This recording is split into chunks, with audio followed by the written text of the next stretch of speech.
Hello, and welcome to this week's edition of the Retirement Compass, the show dedicated to helping you successfully navigate to and through your retirement. I'm your host, Kristen Oakley, and I'm joined by two members from Stonebridge Wealth Systems. We have the co-founder, Tim Kulhanek, and partner, Jeremy Gove.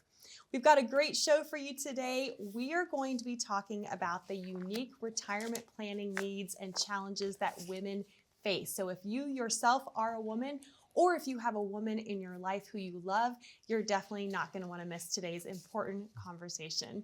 Tim, Jeremy, I'm excited to be with you as I always am, but you know I'm especially excited to have this conversation with you. How are you this week? Good. Doing well, great. thanks. Yeah, well, I can't think of two better people to have this conversation with. You both are girl dads, right? Yep. You fact. have a lot of important women in your lives, and very you true. serve a lot of women at, Stonebridge Wealth Systems. And I think folks might be thinking, okay, why do we need to have the conversation specifically about women? Well, you guys know this, but when I started off in this industry over a decade ago, I was actually hired to travel nationwide and present specifically to female audiences about retirement planning needs, because like it or not, women need to engage in more financial planning than men. And we're going to get into all the reasons why that is today, along with important solutions. So it's going to be a really powerful conversation. But let's just start with that.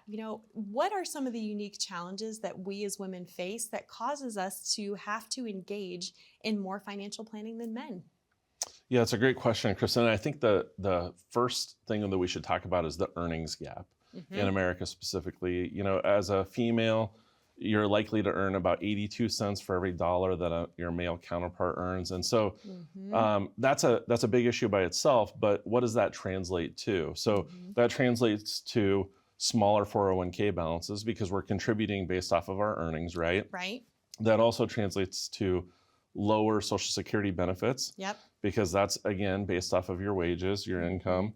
And one of the research items that we looked at, it shows that 30%, the women end up with 30% less savings than a male performing the same job and doing all the same things in their retirement years. Yeah, do you see the steam coming out of my ears every time I hear those stats, right? It still is so aggravating to know that, but that's the reality. That's the reality. And it is unfortunate. As you mentioned, we both have daughters, and obviously we're married. And so, that's not something that's fair. And it's just the reality that we face right now. Yeah. Well, and then compounded by that, the less savings is also women tend to spend more time out of the workforce caring for not only children, but also aging parents and other relatives. So Right. Talk about that impact. Yeah. So on average, there was a recent study done by the National Institute of Retirement Security.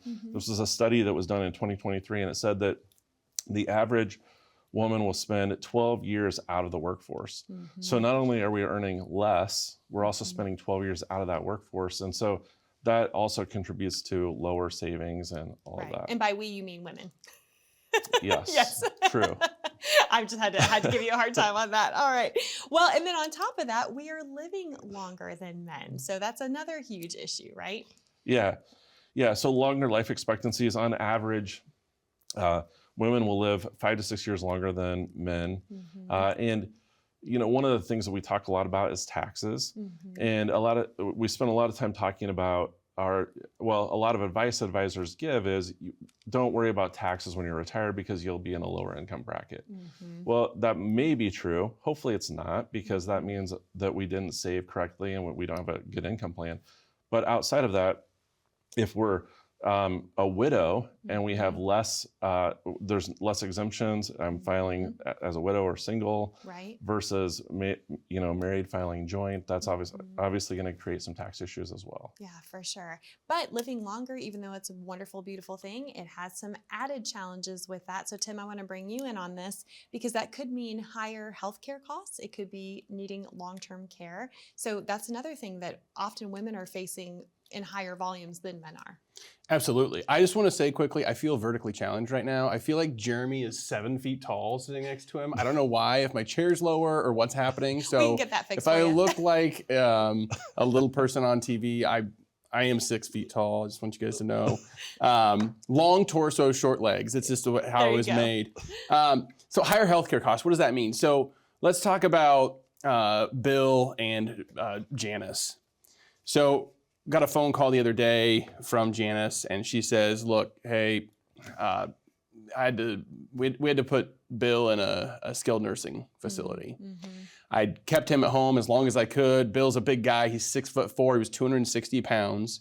And he suffered from a neurodegenerative disease that caused him to lose the ability to walk. He used to, when I met him, kind of went off a cliff. It was like kind of a linear, kind of a low grade if you're going through the mountains, where it says, oh, there's a steep grade. This wasn't a steep grade at all. He was declining in his capacity, physical capacity, but it wasn't anything drastic. And then he got like mid-70s, and it really started to ramp down. And he got to the point where he didn't come in a walker. He was instead in a wheelchair. I would have to physically grab him and like spot him as if you were doing squats to get him up out of the chair. And eventually he just stayed in the wheelchair. He didn't transfer at all. So why is it that women have these needs more than men do? Well, what did I just say? What did she do? She was the caregiver. She was the caregiver. She, for the last 5 years or so, was breaking her back to try to help him to keep him out of the facility, right? And for a lot of men, they won't end up in a facility. If they do, it maybe is, a year, 9 months, 18 months. But when the man passes away, who's there to take care of the woman? Well, she's her own caregiver. And so it usually falls on a lot of times the kids. Or professionals. Specifically, if there's three... often the daughter. The daughter, exactly. Exactly. So it all feeds back to, now she's taking more time out of the workforce because she's got to care for the aging parent, sandwich generation, providing not only for your adult children, but also your aging parents. And so we see this time and time again. According to Fidelity's 2023 study, the average retired woman spends $150,000 on healthcare costs alone over the course of retirement, or excuse me, $165,000 compared to $150,000 for men. Here's the thing, that doesn't include long-term care needs. And that could ramp up, by the way, just let you in on a little secret. This gentleman is at Tabitha here in Lincoln. He pays $540 a month to be there. Oh, wait, no, I mean a day. I was going to say. A day. That does not sound right at all. But let's think about that. That's $16,200 per month. Who has budgeted that in their retirement plan? No one, effectively. And so the reality is, will one of the spouses need some form of assistance? It's almost a guarantee. It's about a 70% chance, a married couple age 65, 70% chance that one of them is going to need some form of extended health care. And we like to think in our minds, like, oh, that's too bad for those 7 out of 10 people. I'm glad I'm one of the 3 that won't need it. But like, these aren't like, we're not at the craps table, The odds of hitting snake eyes at the craps table is 2.78%, Yet people are making that bet. Here we know we're going to need some form of long-term care, yet people aren't taking the precautions, the necessary steps to plan for it. It's a critical thing that must be done. And if you're a gentleman out there, you got to be thinking, I'm not necessarily just doing this for me. I'm doing it for the person sitting next to me. Exactly, right. Well, and we know that 80% of women die single. And so that's the other complication. A lot of times women could be blindsided by a divorce or simply outliving their husbands and could be a widow. And so again, that's the other reason. We're living longer. Chances are we're going to be alone at some point, figuring all this out. You got to make sure you have a plan in place that's going to meet all your needs. Yeah, absolutely. And like, I'm working with several, I don't know why it is. I just happen to work with a lot of ladies who have either been widowed or, experienced divorce. And now they're navigating this like new terrain because a lot of times they weren't, I don't want to say they were completely excluded, but they weren't really part of the planning process. The planning process. Thank you. Yep. And so like, I just met with a couple and I'm sitting down with them and I asked her a question and she laughed and she goes, I don't know, he does that. Here's what's ironic. At the beginning of that meeting, he opened the meeting by saying, I just want you to know, like, I'm here now, but she's been keeping me alive for the last 10 years. If I have 10 years left, I'm going to be lucky. I said, so wait a minute, guys. And so guys, I want you to listen up too. I know this show is directed towards the women, but you play a role here and it's an important one. If you might have 10 years left, like he said, and this is all going to fall on her, and you've got money spread out at, let's say, 8 different companies, 24 different accounts, and she's not included in this planning process or just saying, oh, he takes care of that. How is that going to look for her when you do pass away? And when you do, again, just looking at the statistics, she outlives you by 5, maybe 10, maybe 12 years. somebody is going to need to be there to help her. That's why our team exists. That's why that phone number on the bottom of your screen is there. That's why the QR code is there for you to take action. There's two types of people in this world, okay? Those that just kind of go through life as a passenger and let life impact them and happen to them, and those that take action to change their circumstances to better serve their purposes. This is an opportunity. Don't miss the opportunity to do just that. Wonderful. Tim, Jeremy, I know we've got a lot more to get to. Thank you so much for sharing those insights with us. Again, we hope that this is going to be helpful in understanding that, like it or not, there's just more challenges that women do face. And this is why it's so important to be prepared and have a solid plan in place for yourself in your retirement. You can start that process today by picking up the phone and calling that number you see on the bottom of your screen. 866-256-7778 is the number to call to schedule your very own complimentary written financial review. Or if you'd like to connect online, simply scan that QR code and that will get you connected as well. We'll be back with more on today's conversation regarding the unique needs that women face when it comes to retirement planning. Stay with us.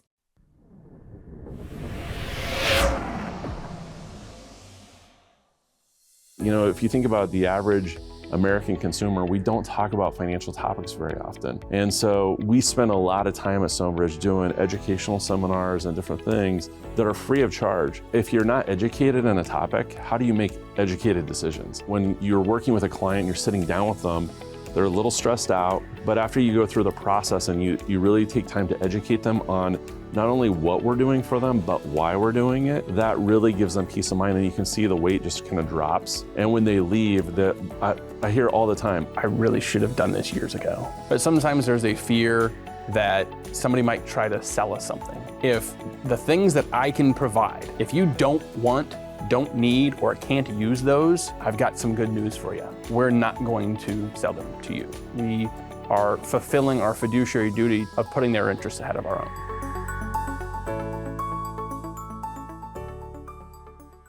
Have you ever considered refinancing your retirement?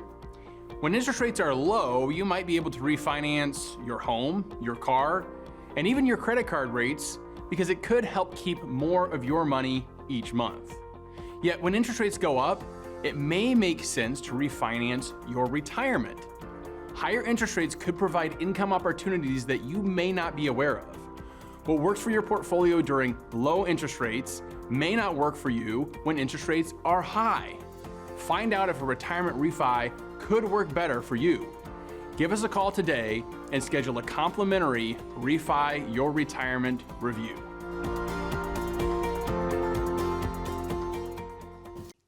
Welcome back to the Retirement Compass. I'm Kristen Oakley here with both Tim and Jeremy from Stonebridge Wealth Systems. And today we are having a very important conversation around the unique needs that women face when it comes to financial and retirement planning. There's a lot of challenges that we as women face that men don't necessarily have to encounter, although this is a valuable show for anyone who's watching. And as we said at the top of the show, whether you yourself are a woman or you have a woman in your life that you love, you definitely want to hear what Tim and Jeremy have to say as we continue on in today's conversation.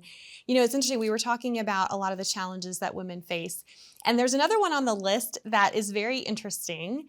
It's risk aversion to investments. And I want to hear what you have to say, but I also think it's important for folks to understand that studies have consistently shown that when it comes to investing, women outperform men. Curious as to why. We'll get into that in just a second, but talk about this risk aversion first. Yeah, so risk aversion has to do with, you know, specifically your financial risk. So are you willing to be more aggressive, take more risks, see more fluctuations in your portfolio? And women tend, according to these studies, women tend to have more conservative allocated portfolios, more money in cash, for example, than men do. The question is, well, why is that? And it's multifaceted. So for example, there was one study I found that said that dads, so a couple girl dads here, spend more time. Let's say that you have 5 children, there's 3 girls and 2 boys.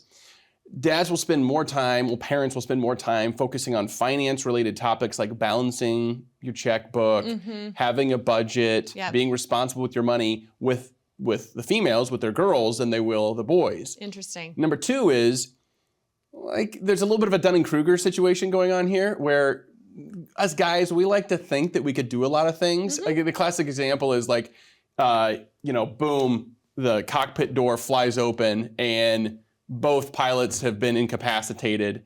What are you gonna do? And like a lot of guys, if you survey guys, like, well, I can just go fly the plane. Like, duh. Like this isn't that hard, you know? So this study said that men overestimate their financial know-how. 60% of men consider themselves highly knowledgeable when it comes to investing, and only 40% of women.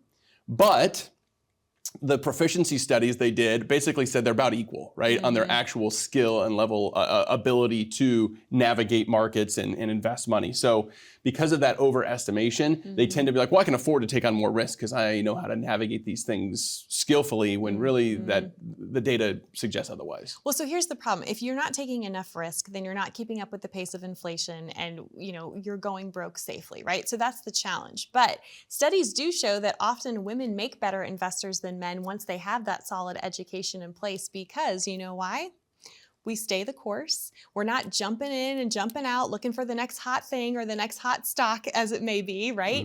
And women are willing to ask for advice and ask for help. It's kind of the whole we're willing to stop and ask for directions thing, right? We're being really, generic here, but that's the point. A lot of times women are willing to seek out financial advisors because they know that they want the guidance and the help. And then once they have a plan, they stay the course versus jumping in and out of the market, which can often negatively impact your returns. Yes, and I'll just say real quickly, so this is a perfect example. I got a phone call the other day. Now, this is a husband and wife. She called, and it's this classic scenario we're talking about where he wants to be more aggressive. And I said, Steve, if the market drops 10%, what do you think I'm going to do personally with my money? And he goes, buy more. And I said, yes. And I said, what if it goes down another 10%? What am I going to do? And he goes, buy more. And I said, yes, that's right.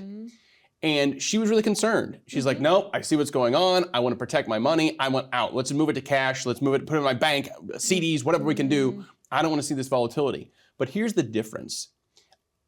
She asked for advice. I gave her my advice, and she goes, okay, I trust you. And she stuck with the plan. So what you said, willing to be able to seek out advice and not trying to just go it alone, and being open-minded to other ideas, I think really is critical in being able to navigate. I think guys could probably take a lesson from that and learn that, hey, you know what? You don't know what you don't know. I wouldn't expect to be able to go home after working, 10 hours today and remodel my kitchen. I'm going to ask for some advice on something like that. I'm not going to go home and try to diagnose my own, I've got a pain in my shoulder. I can go on Google and it's going to tell me, well, you have 10 seconds to live or something like that, right?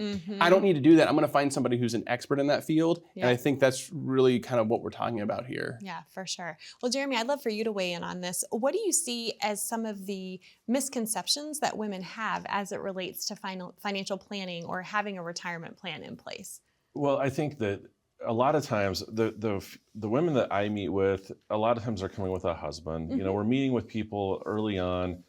They might be 55 or older, and so there's a lot of misconceptions as far as not accounting for inflation. That's one of the biggest things that I see. You mentioned that a lot of women will stick to the plan. One of the things that I find is one of the first concerns that I ask people is, what is your number one concern when you're coming in to talk to me? The number one concern is always running out of money. Yes. Right? Yep. And inflation has a big part in that. If we're not earning enough, we're spending too much, then we're going to obviously run out of money faster.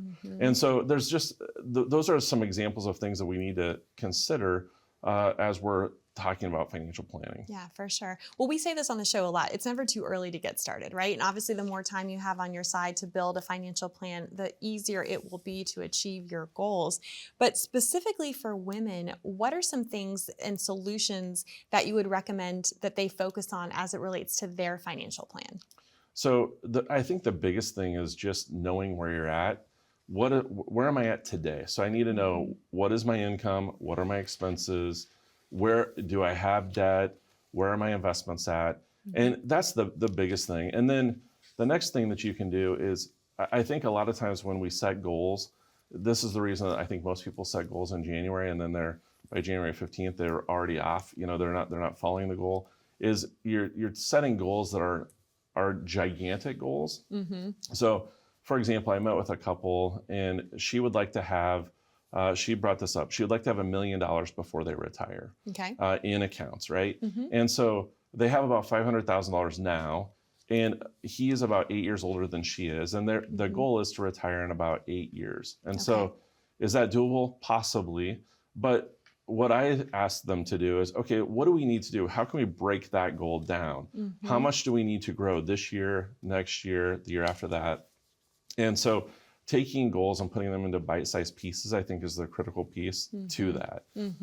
Yeah, for sure. And again, planning ahead, getting on the same page. I love that you shared earlier, Tim, the importance of married couples making sure the plan is in place, not just for one spouse's entirety of their life, but for both spouses. And I know you have no shortage of examples and other stories of folks you've walked through specifically with some of these real life challenges women face. Any other examples come to mind? Sure. So a few things. One, my wife, we have 3 children now. As of this recording, we got a 4-year-old, a 2-year-old, and a 3-month-old. All girls.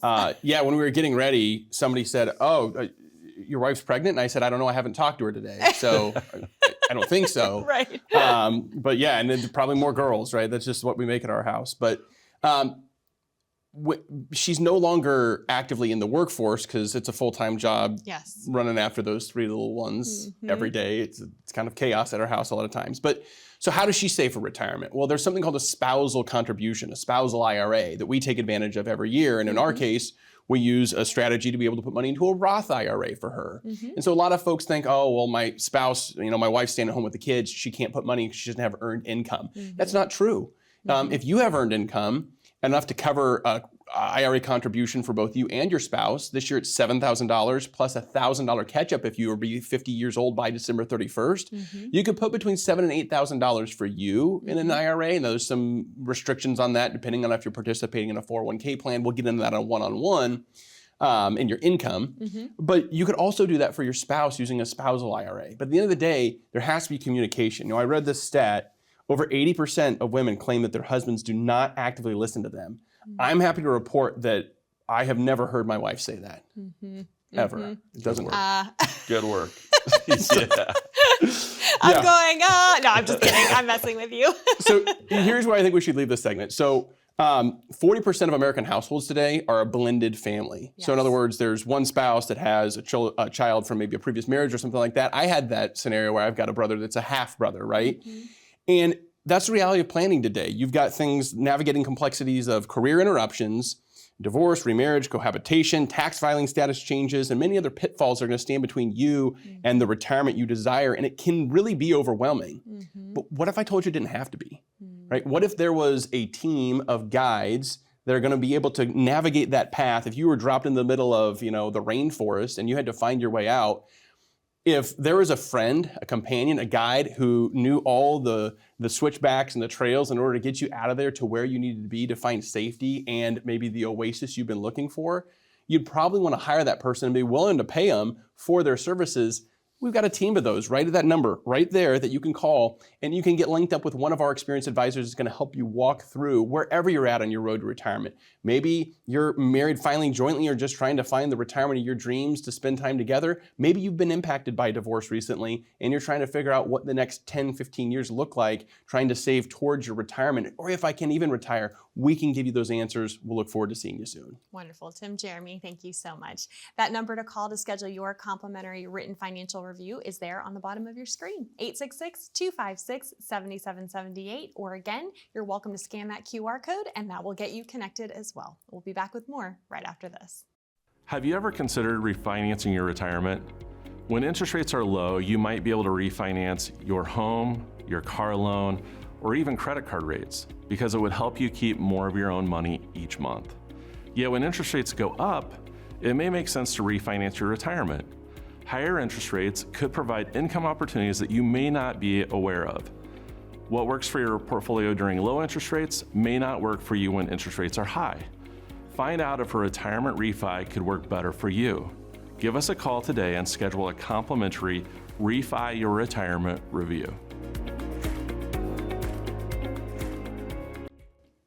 Welcome back to the Retirement Compass. I'm Kristen Oakley here with both Tim and Jeremy from Stonebridge Wealth Systems, and we've been talking today about the unique challenges and needs that women face when it comes to financial planning and retirement planning. We know that the number one fear of retirees is running out of money, and especially for us as women because we are living longer than men. And as we said earlier, 80% of women are dying single.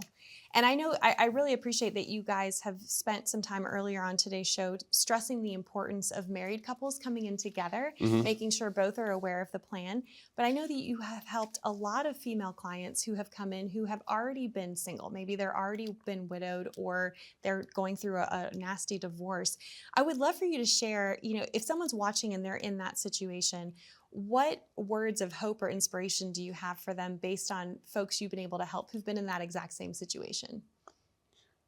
I think the word was blindsided that she used when I got a call from, it's actually the mother to one of my best friends about what had happened. And the relationship ended. There was a business involved. She had poured everything into the business, didn't do a lot of saving, didn't feel like she was included in the planning process. Everything we've been talking about, this isn't just hypothetical. This is real life. Right. And we deal with it on a daily, weekly basis of people who have been impacted by these types of experiences. And so what did we do? Well, we found out, let's find an agreement we can come to from a settlement perspective, because when you litigate over principle, there's only one group of people who win. You know who that is? Attorneys. The attorneys, okay? So let's get this thing done. Let's move on to the next step. And it's like, well, Tim, I'm 7 years from retirement. Where the heck do I go now? Right. And so she feels like she's starting over, I'm exactly. sure, right? Yeah. But you start, like Jeremy said, how do you eat an elephant?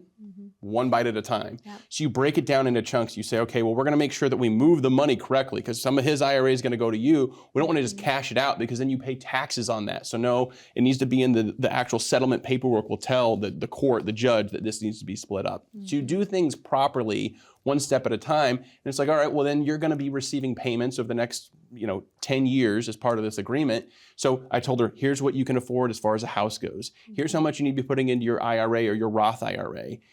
Here's how much you need to put in your 401k at work. Here's how rapidly you should be paying your house off in order to avoid some of that extra interest. And we ran her plan in using what's called a Monte Carlo simulation. And we found out, this is the great news, this is the inspiring piece for you folks. We found out that following the strategy that we implemented, she had a 98% probability of success that she could live single for the next 30 years into her 90s and not have a shortfall of retirement income. That's the thing that we do at Stonebridge. Wow, and that's what having a solid plan in place can provide, right? Is that peace of mind. Tim, Jeremy, thank you so much to our viewers at home. Again, that number to call is there on the bottom of your screen. You don't have to go this alone. They would love to help and serve you. Thanks for watching. We'll see you next time here on the Retirement Compass.